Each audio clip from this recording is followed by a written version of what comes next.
우리가 지금 성가대를 할 수 없어서 여러분들이 자원하는 마음으로 이렇게 팀을 만들어서 찬양을 하고 있습니다. 누구든지 하실 수 있습니다. 꼭 이렇게 오늘 우리 젊은이들처럼 이렇게 잘하지 못하셔도 됩니다. 여러분들이 우리도 한번 찬양하고 싶다 그러신 분들은 언제든지 교육자들한테 말씀을 해주시면 저희들이 어레인지해서 그렇게 같이 은혜를 나눌 수 있도록 그렇게 하겠습니다. 런던에 가면 대형 박물관이라는 박물관이 있습니다. 제가 영국 가면 여기는 꼭 가봐야 된다 그렇게 추천하는 곳인데, 제가 이곳을 한번 쭉 둘러보고 난 다음에 든 생각이 무엇이었냐면, 참 영국 사람들은 정말 도둑놈들이다 그런 생각을 했습니다. 거기 가보시면 전 세계에 어떤 나라든 빠짐없이 모든 나라의 것들을 다 갖다 놨습니다. 그래서 아프리카 저쪽 구석에 있는 나라, 저쪽에 남아메리카에 있는 잉카 제국의 문화, 그리스, 로마, 일본, 한국 것도 제법 많이 그렇게 갖다 놨습니다. 돈 주고 산 건 아니고 다 훔쳐온 거죠. 정말 도둑놈들이구나 그런 생각을 하게 되는데, 그리고 다행인 게 뭐냐면 이 박물관은 무료입니다. 그래서 제가 박물관을 가보라 그래 얘기하면서, 근데 이게 공짜야 그러니까 가봐 그러면 공짜예요 이러시면서 공짜인데 별거 있겠나 이런 생각을 하시는 분들이 계시더라고요. 전혀 그렇지 않습니다. 사실은 여러분 진짜 좋은 거는 무료가 돼야 되는 거죠. 정말 필요한 거는 대가를 치르면 안 됩니다. 정말 필요하고 중요하고 좋은 것들이 그것을 돈을 주고서 그것을 치르기 시작하면 문제가 생기기 시작하는 겁니다. 우리가 지금 가장 사람들에게 필요한 물, 공기 이런 것들을 지금 돈을 주고 사고 있잖아요. 이 문제가 이제 심각해지고 있는 것입니다. 만약에 앞으로 햇빛도 돈을 주고 사야 된다 이러면 정말 이 세상은 이상한 세상이 될 가능성이 대단히 많이 있습니다. 여러분 구원의 문제도 마찬가지입니다. 여러분 우리가 하나님께 구원을 받는다, 영생을 얻는다는 것은 무엇으로 어떻게 판단할 수 없는, 치룰 수 없는 엄청난 것입니다. 그런데 이거를 우리가 뭔가 대가를 치러서 뭔가 내가 해서 이것을 얻을 수 있다 이렇게 생각하고 그렇게 이야기되는 순간 이 종교는 타락하고 부패할 수밖에 없습니다. 그래서 여러분 대표적인 게 뭡니까? 중세에 면죄부라는 것이 있지 않았습니까? 그러니까 이건 사람들이 이거 사면 천국 간다, 영생을 얻는다, 수단과 방법을 가리지 않고 사게 되는 거죠. 그렇게 타락하고 부패하고 망하게 되는 것이지요. 그래서 여러분 성경은 우리에게 계속적으로 우리의 구원은 은혜다, 하나님이 너희들에게 그냥 준 선물이다, 그냥 이건 불이다, 그렇게 계속적으로 이야기를 하고 있지요. 오늘 우리가 읽은 본문도 또 그 얘기를 하고 있는 겁니다. 우리는 그리스도 안에서 그의 은혜의 풍성함을 따라 그의 피로 말미암아 속량 곧 죄사함을 받았느니라. 이건 설명이 아주 많이 필요한 내용입니다. 이 문장을 좀 잘 이해하기 위해서는 우리가 기본적으로 4개의 단어를 정확하게 좀 아셔야 됩니다. 그러니까 여러분이 대충 하는 것이 아니라 정확하게 알 필요가 있어요. 첫 번째는 풍성함이라는 말입니다. 풍성한 은혜. 우리가 성경에서 이야기할 때 긍휼이 풍성하다, 은혜가 풍성하다, 그렇게 풍성하다 할 때는 이게 무슨 뜻이냐면 한번 그냥 가득 채워진 것으로 끝난 그런 의미가 아닙니다. 영어로는 이건 리필된다. 우리가 리필된다는 말 쓰잖아요, 그죠? 계속 채워진다는 말이에요. 그러니까 계속 흘러 넘치도록 계속 끊임없이 계속 채워지는 이것을 성경은 풍성하다 그렇게 표현을 하는 것입니다. 그래서 이건 한 번으로 끝나는 것이 아닙니다. 하나님의 은혜의 풍성함이다 하는 것은 하나님이 끊임없이 계속 흘러 넘치게 계속 채워주신다 그런 뜻입니다. 자, 두 번째 똑바로 이해될 단어는 속량이라는 단어입니다. 속량, 어떤 때는 구속, 이렇게 번역이 되기도 하죠. 이 말은 어떤 몸값이나 어떤 지불해야 되는 뭐로부터 자유롭게 된다는 것입니다. 자유롭게. 그러니까 이제 더 이상 뭐에 매여 있을 필요가 없다. 너는 좀 자유다. 그래서 원래의 상태로 돌아와서 네가 자유몸이 되었다. 이게 이제 구속입니다. 그래서 우리가 이 구속을 이해를 하면서 이거 그냥 단지 뭔가 대가를 치르는 차원으로만 끝나서는 안 되는 것이죠. 궁극적으로 구속의 이유는 자유입니다. 여러분 주보에 나중에 꼼꼼히 한번 꼭 읽어보십시오. 이게 무슨 뜻인지를 아주 잘 설명해 놓은 글입니다. 그래서 구속이라는 것은 자유다, 이렇게 이해를 하셔야 됩니다. 그 다음에 예수의 피입니다. 여러분 히브리서 9장 22절에 보면 율법을 쫓아 거의 모든 물건이 피로써 정결케 되나니.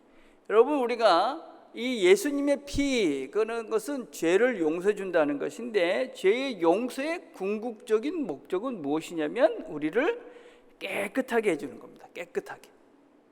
이 용서받았다는 개념을 우리가 이해하실 때는 항상 우리가 깨끗한 존재가 됐다. 그래서 예수님께서 어떻게 하셨어요? 발을 씻겨주시잖아요. 그 죄를 씻겨서 씻는 이유가 뭐예요? 죄에 있는 것이 아니라 깨끗하게 되는 게 초점이 있는 거예요. 그래서 예수님의 피, 그러면 우리는 정결함, 깨끗함, 이렇게 이해를 하셔야 되는 거죠. 자, 그 다음에 이제 죄를 용서받는다. 그랬을 때 이 죄도 뭔지를 바르게 알아야 돼요. 우리가 죄 그러면 보편적으로는 그냥 윤리적이고 도덕적인 이런 죄들을 이야기해요. 하나님 죄를 용서해 주세요. 그러면 내가 누구한테 거짓말한 거, 뭐 사기친 거, 뭐 미워한 거, 뭐 그런 것들을 생각하죠. 물론 그것도 포함이 되지만 성경에서 이야기할 때 이 죄에서 구속, 용서를 받았다는 것은 근본적인 것으로 그것이 아니에요. 여기서 죄라는 것은 멀리 떨어져 있다, 그런 뜻을 가지고 있어요. 그래서 죄 그러면 뭘 생각해야 되냐면 하나님과 단절된 상태, 하나님이 없는 상태, 하나님과 끊겨진 멀리 있는 이런 상태를 죄라고 이해를 하셔야 되는 거예요. 그래서 죄에서 용서됐다, 그거는 이제 하나님과 가까워질 수 있다, 하나가 될 수 있는 관계가 됐다, 그 말이에요. 그래서 지금 읽은 이 말씀을 다시 조금 길게 설명하면 이런 뜻입니다.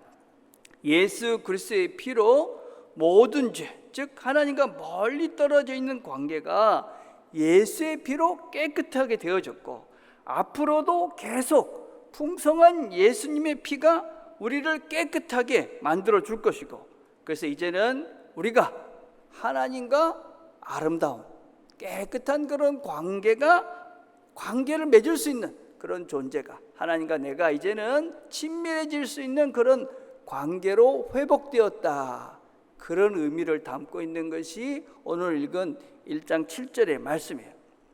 그래서 우리는 이 구원을 이해할 때 어떻게 이해를 하셔야 되냐면, 죄를 용서받았다, 그것보다는 내가 하나님과 올바른 관계 속에, 하나님이 나의 아버지로, 나의 구원자로 내가 하나님과 그런 관계를 맺을 수 있는 존재가 되었다, 그것이 구원의 진정한 의미예요. 우리가 자꾸 죄사함 그러면은 그냥 용서받은 것, 내 죄를 하나님이 대신해 준 것, 거기서 끝나는 사람들이 좀 있어요. 근데 그게 아닌 거예요. 이제 우리가 죄 용서를 받고 깨끗해졌어요. 깨끗해졌기 때문에 이제는 하나님 앞에 나올 수 있는 거예요. 그래서 하나님과 내가 올바른 관계, 그래서 하나님을 내가 아버지라 부르면서 그분과 깊은 교제 안에 들어갈 수 있는 관계 속으로 들어가게 되었다, 그게 구원입니다. 구원. 그래서 이제 구원을 생각하실 때는 그냥 죄 용서, 그것도 포함이 되죠. 그 이상 내가 하나님의 자녀로 하나님과 내가 좋은 관계 속에 그분을 내가 아버지라 섬기면서 살 수 있게 됐다, 그 나라 백성이 되었다. 그건 뭡니까? 하나님 나라의 그 백성, 영원한 나라의 백성이 되었다. 이렇게 이제 이해를 하셔야 되는 거죠. 그 성경은 그래서 또 어떻게 강조를 하고 있냐면, 구원은 너희들이 할 일이 아니다, 하나님께서 다 하신 일이다, 그거를 오늘 읽은 본문에서 또 이야기를 하고 있어요. 우리가 3절부터 14절까지는 사실은 이 긴 문장이 헬라 원어에는 한 문장으로 되어 있어요. 그 한 문장으로 쭉 되어져 있는데, 거기에 핵심이 무엇이냐면 너희의 구원을 하늘의 하나님 아버지, 그리고 이 땅에 오신 예수 그리스도, 그리고 성령께서 그 구원을 이루셨다 하는 얘기로 연결되어져 있는 것이 3절부터 시작해서 14절까지예요. 그래서 여러분 3절과 4절에는 그리스도의 아버지께서 창세전에 우리를 택했다 그렇게 말씀하세요. 하나님 우리가 있기도 전에 하나님 이미 다 택해놨다. 그리고 7절에 보면 예수의 피로 우리의 죄를 사해 주셨다. 우리가 아무것도 하지 않았는데 예수님의 피로 우리를 깨끗하게 해주셨다. 13절에 보면 약속의 성령께서 우리의 구원을 인쳐주셨다 그렇게 말씀해요.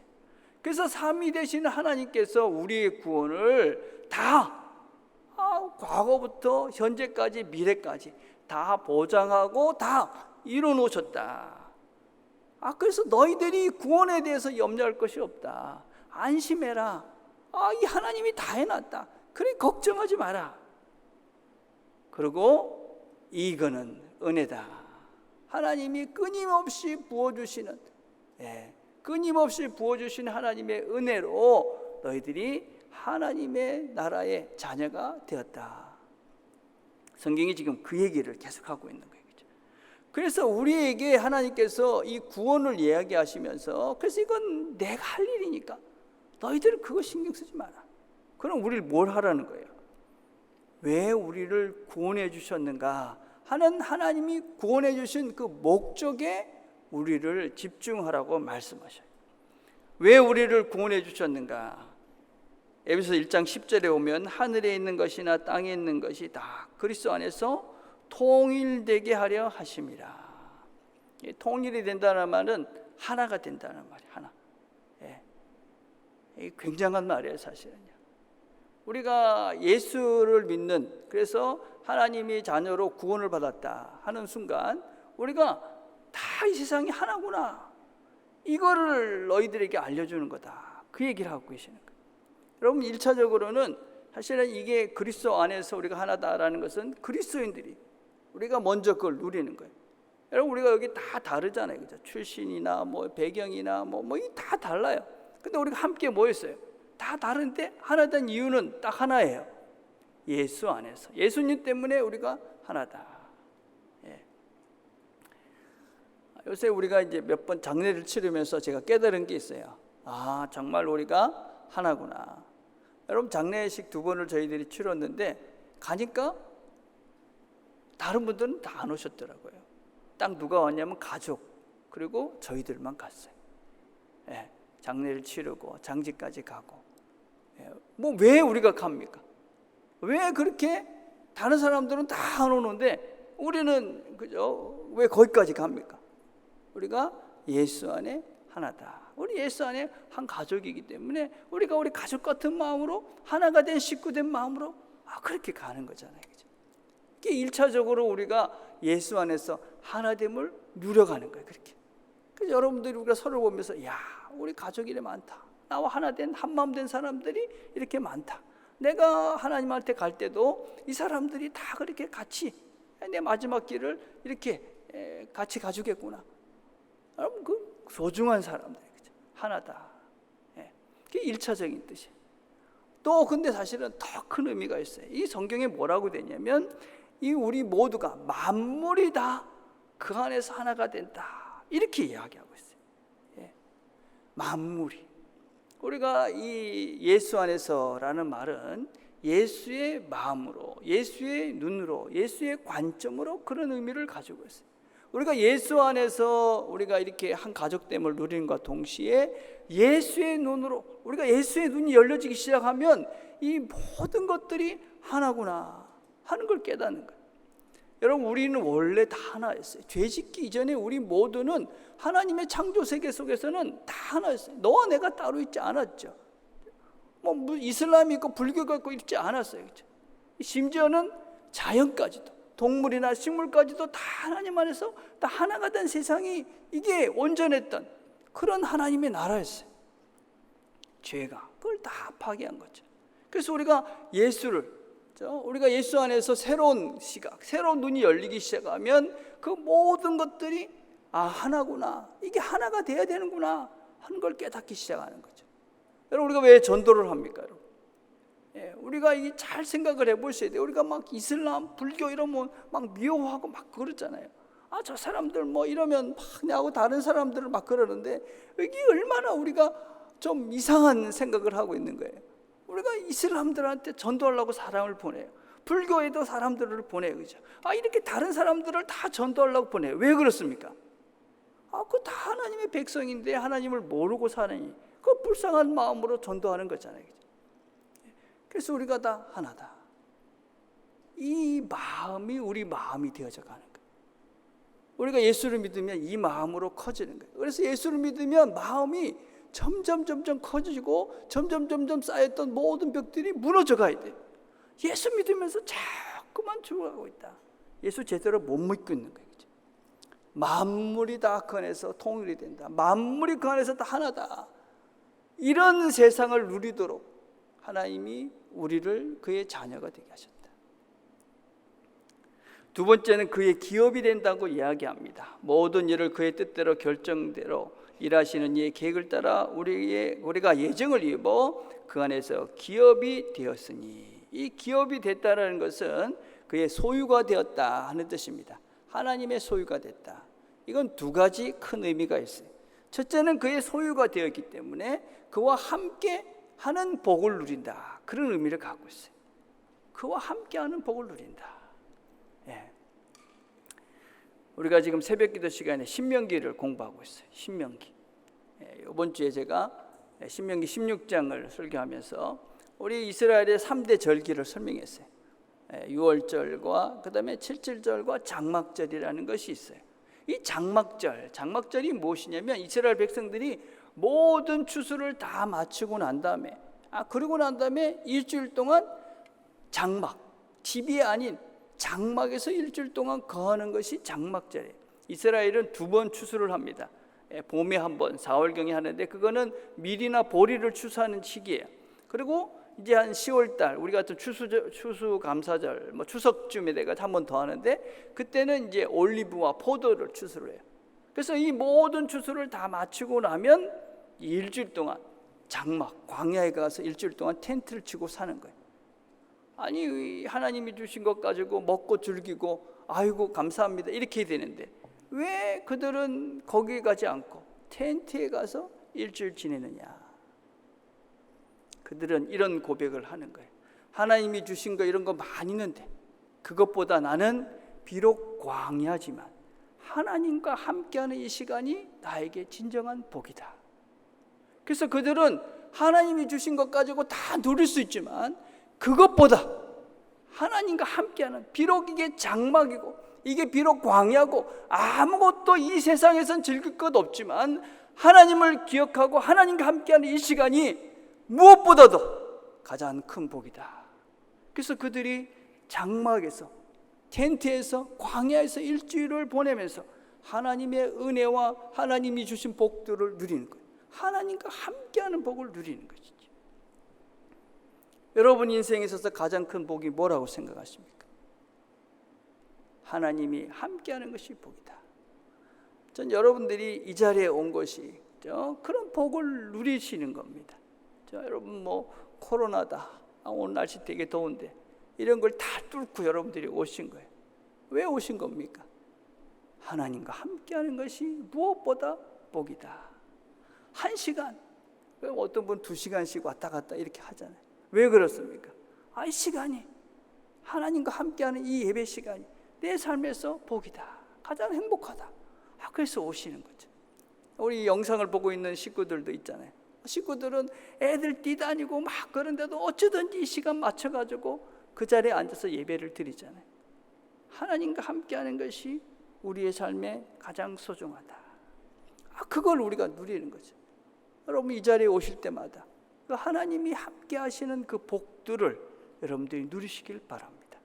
하나님이 주시는 평화, 하나님이 주시는 그런 생명, 하나님이 열어놓으신 그런 진리, 이런 것들을 우리가 보는 거잖아요. 그래서 하나님, 그럼 우리가 위로가 되고 힘이 되고 새롭게 시작할 수 있는 하늘의 능력을 덧입는 거죠. 이 예배입니다. 그래서 하나님의 소유되었다. 1차적으로는 우리가 하나님의 그 복을 누리는 자가 됐다, 그런 뜻이에요. 또 하나는 하나님과 같이 된다. 하나님과 동등한 그런 존재로 된다, 그런 뜻이에요. 우리가 하나님을 닮아간다는 것이 무슨 초월적인 존재가 되는 것이 아니에요. 그분의 성품을 담는 것이죠. 그분과 같은 그런 인격이 되는 거예요. 우리가 그 예수님의 성품이 어디에서 볼 수 있습니까? 그건 예수님을 통해서 볼 수 있죠. 그죠? 하나님의 성품은 예수님을 통해 볼 수 있는 거예요. 예수님의 그 사랑, 용서, 온유, 그런 것들을 우리가 하나님은 이런 분이구나 하는 걸 예수님을 통해 보는 거죠. 우리가 그렇게 예수님처럼 그런 존재가 된다 하는 거예요. 그죠? 예. 별로 감동이 없으시죠? 어떠세요? 예. 왜냐하면 내가 그걸 아직까지 못 누리기 때문에 그렇죠. 우리가 사실은 그렇게 예수님처럼 된다 그렇게 얘기해도 그건 감동이 없는 것은 그 세계를 내가 잘 모르기도 하고 안 추구해 왔기 때문에 그래요. 예. 근데 여러분, 근데 우리가 이 예수님을 이렇게 닮아가는 과정에는 쉽지 않아요, 여러분. 우리가 죄로 인해서 잘못된 습관들과 잘못된 인격들이 다 만들어져 있거든요. 그래서 그것 때문에 이거 하려면 부딪히는 거예요. 그래서 맨날 보면 뭐가 힘들고 잘 안 돼요. 그걸 성경은 고난이라고 그래요. 고난. 여러분, 고난이라는 것이 특별한 이벤트가 아니에요.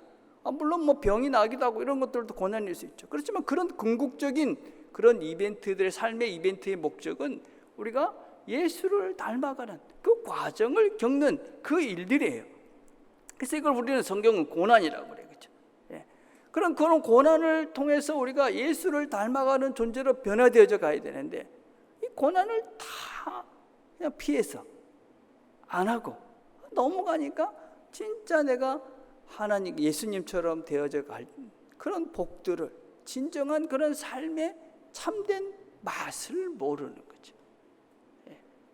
여러분, 그래서 우리가 신앙생활을 하면서 여러분들이 이 신앙의 걸음을 가면서 예수를 닮기 때문에, 닮으려 하기 때문에 겪는 고난을 피해 가시면 안 돼요.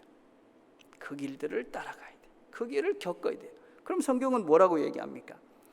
로마서 8장 18절에 보니까 생각하건대 현재의 고난은 장차 우리에게 나타날 영광과 비교할 수 없도다. 영광, 영원한 영광이 뭔지 모릅니다. 신비죠. 근데 우리가 예수를 닮아가는 그 삶의 여정을 겪게 되어지면 그 영광이 이거겠구나. 그 맛을 우리가 여기서 경험하는 것이지. 그래서 우리가 하나님께서 우리를 구원하신 이유는 다른 게 아닙니다. 그런 영광스러운 존재로 우리를 만들어 가시기 위해서 우리를 부르신 거예요. 예수님처럼. 자, 어떻게 우리는 이 구속의 은혜를 누릴 수 있을까요? 여러분, 우리가 이 하나님께서 우리에게 이 구원을 이루시고 그리고 우리에게 이 구원을 누리라고 말씀하세요. 어떻게 누릴 수 있느냐? 오늘 성경에 보니까 이는 그가 모든 지혜와 총명을 우리에게 넘치게 하사. 하나님께서 우리들에게, 이 구속받은 자들에게는 지혜와 총명을 넘치게 했다. 그러니까 우리가 이 세상을 살아가면서 이 세상에서 하나님의 뜻대로 살아갈 수 있는 그 지혜, 그런 슬기로움, 지식이 우리에게 가득하다. 그렇게 말씀해요. 그럼 우리는 하늘의 이 놀라운 비밀을 알게 된 자들이에요. 그렇다면 하나님이 이 땅에서 그 삶을 살아갈 수 있도록 우리에게 지혜를 주신 거예요. 우리에게 지식을 주신 거예요. 여러분, 이 능력이 우리에게 주어졌음을 확신하시기를 바라요. 하나님은 이 땅에서 어떤 문제도, 어떤 상황도 이것들을 다 극복하고 이길 수 있는 그런 지혜와 총명을 우리에게 주셨다. 금주에 우리 남교회 TV에서 권혜인 자매가 청년들의 문화에 대해서 이야기를 했어요. 청년들의 문화 들어보셨습니까? 안 들어보신 분들은 꼭 들어보시길 바라요.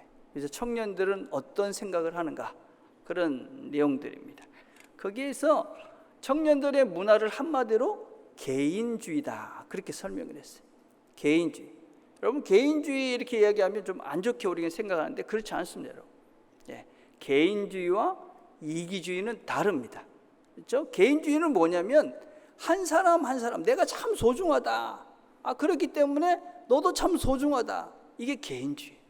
여러분, 개인주의는 아주 성경적이에요. 여러분, 우리는 기독교인들은 철저하게 하나님 앞에서 단독자로 쓰시는 거예요. 여러분, 우리 단체로 쓰지 않아요. 우리는 하나님 앞에서 홀로 서서 그 하나님 앞에 심판을 받고 나의 삶을 평가받는 거예요. 그래서 우리는 철저히 개인주의예요. 그래서 내가 존귀하기 때문에 너도 존귀한 거죠. 우리 성도들이 그런 거예요. 내가 하나님의 사랑받는 존재예요. 근데 저 사람도 하나님의 사랑받는 존재이기 때문에 저 사람도 존중하는 거예요. 이게 우리 성경에서 이야기하는 개인주의. 이게 성경적 원리예요. 이기주의는 뭐예요? 지만 소중하고 남은 안 소중한 거예요. 이건 죄예요. 나한테 있는 것만큼 너도 소중하다. 그래서 내 물질이 소중한 만큼 네 물질도 소중하고, 네가 가지고 있는 것도 소중하고, 내 아이가 소중한 만큼 네 아이도 소중하고, 이래야 되는데 내 아이는 소중하고 넌 아이들은 아무렇지도 않아. 내 거는 소중한데 네 거나 내 거는 다 내 거야. 이거는 이제 잘못된 거죠. 이게 이기주의예요. 근데 앞으로의 시대는 어떻게 될 것이냐? 점점점 더 개인주의 시대가 될 거예요. 그리고 지금 특별히 지금 우리는 언컨택트, 비대면 시대를 맞이하고 있어요. 그래서 우리 모두는 지금 더 개인적인 삶을 살 수밖에 없어요. 개인적인 시간들이 훨씬 더 많아지는 시간에 우리가 살고 있어요. 자, 여러분들은 지금 이 개인적인 시간들이 많이 주어지고 있는데 어떠세요? 뭘 하세요? 뭐 하고 계세요 지금? 제가 금주에 읽은 책 중에 하나가 뭐냐면 최현식 목사라는 분이 쓴 한국교회 대담한 도전, 그런 책을 읽었어요. 그 내용 중에 어떤 것이냐면 앞으로의 자녀 교육의 핵심은 무엇이냐? 자기 주도형 교육, 자기가 스스로 주도해서 공부하는 아이로 만들어야 된다. 그렇지 않으면 앞으로는 꽝이다. 그런 애들을 그렇지 않고 부모가 억지로 시켜갖고 이런 거는 앞으로는 가능성이 없다. 우리가 지금 보고 있어요, 그죠? 우리 아이들 중에 공부 습관이 안 된 애들은 막 부모들하고 전쟁을 치르고 있습니다, 지금. 신앙도 마찬가지. 신앙, 자기 주도적 신앙. 하나님 앞에서 내가 하나님 주신 지혜로, 하나님 주신 총명으로 내가 하나님과 함께 그 신앙의 시간들을 만들어가야, 내 신앙을 만들어 가셔야 돼요. 여러분, 지금 우리가 시간이 많이 주어졌잖아요, 그렇죠? 그 시간들을 어떻게 보내고 있어요? 저는 보니까 이렇게 그 시간이 많이 주어지니까 어쩔 수 없이 여러분들이 어떤 그 영상에 많이 노출이 되는 것 같아요. 그렇잖아요, 그렇죠? 그 영상 중에 여러분 뭘 제일 많이 보세요? 저는 이 뉴스 좀 그만 봤으면 좋겠어요. 뉴스. 저 뉴스를 보면 왜 그렇게 쓸데없이 사람 죽인 얘기를 그렇게 많이 하고, 저 정치는 맨날 같이 서로 비방하는 얘기만 하고, 보지 마십시오. 그냥 저녁에 한 번이나 이렇게 보시지, 그냥 뉴스도 그냥 끊임없이 그걸 그냥 달고 사시는 분들이 계신 것 같아요. 그러지 마십시오.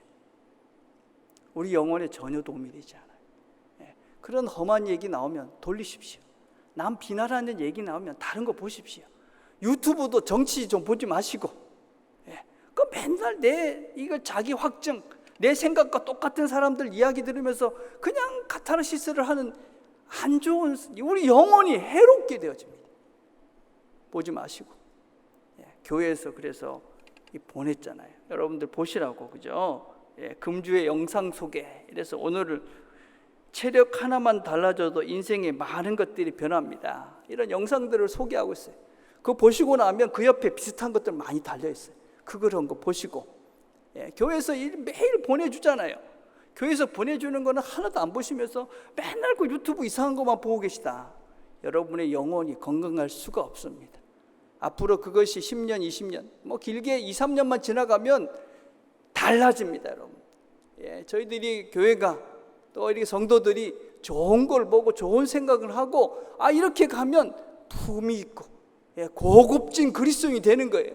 그런데 그냥 세상하고 똑같이 맨날 그냥 이상한 뉴스나 보고 있고 그런 것만 보고 있으면 미숙한 사람으로 그냥 끊임없이 남아있는 거예요. 여러분이 보는 것, 하나님께서 우리에게 총명과 지혜를 주셨어요. 그래서 우리는 무엇이 옳은 것인지, 무엇이 바른 것인지, 무엇이 우리 영혼에 도움이 되는 것인지 우리는 판단할 수 있습니다. 분별할 수 있습니다. 보시기 전에 생각하는 겁니다. 멈춰서 생각하고 판단하고 선택하는 겁니다. 그리고 결정을 하시는 겁니다. 멈춰서 기도하시고 이게 내한테 영혼에 도움이 되는가? 이게 정말 내 인생에 하나님 원하시는 그런 시간을 지금 보내고 있는 것인가? 한번 생각해 보시고 그리고 선택하는 겁니다.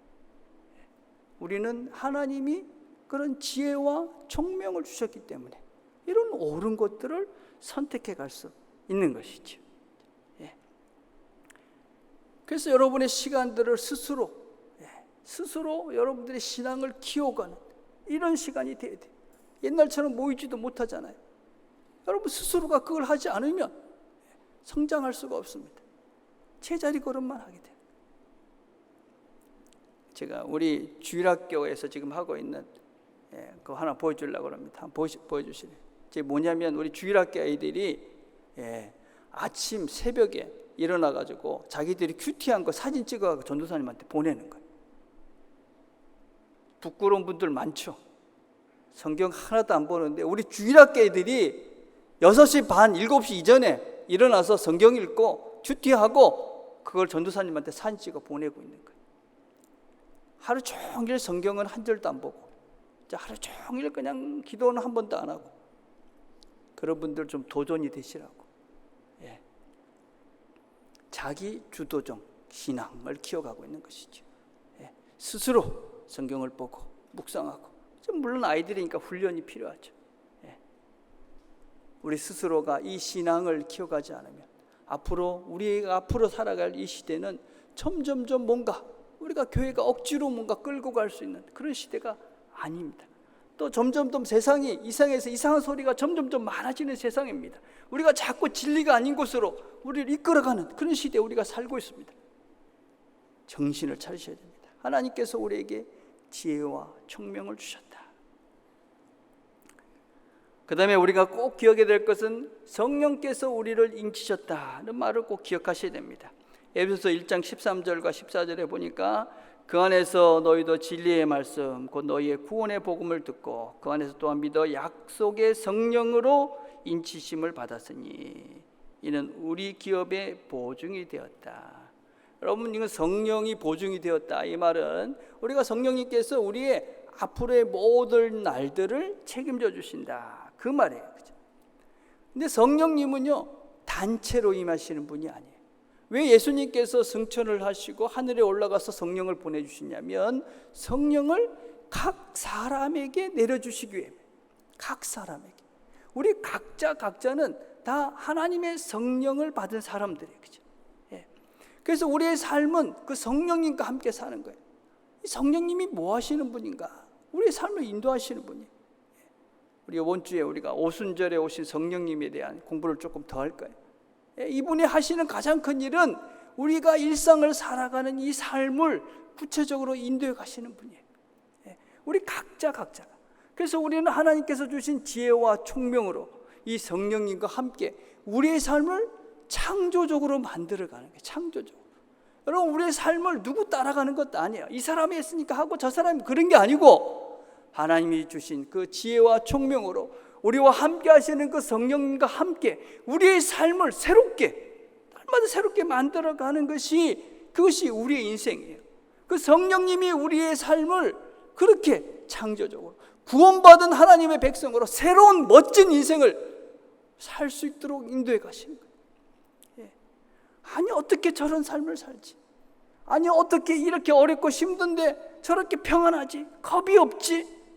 어떻게 저렇게 정직할 수 있지? 어떻게 저렇게 성실할 수 있지? 어떻게 저렇게 사랑할 수 있지? 어떻게 저 가정은 저렇게 행복할 수 있지?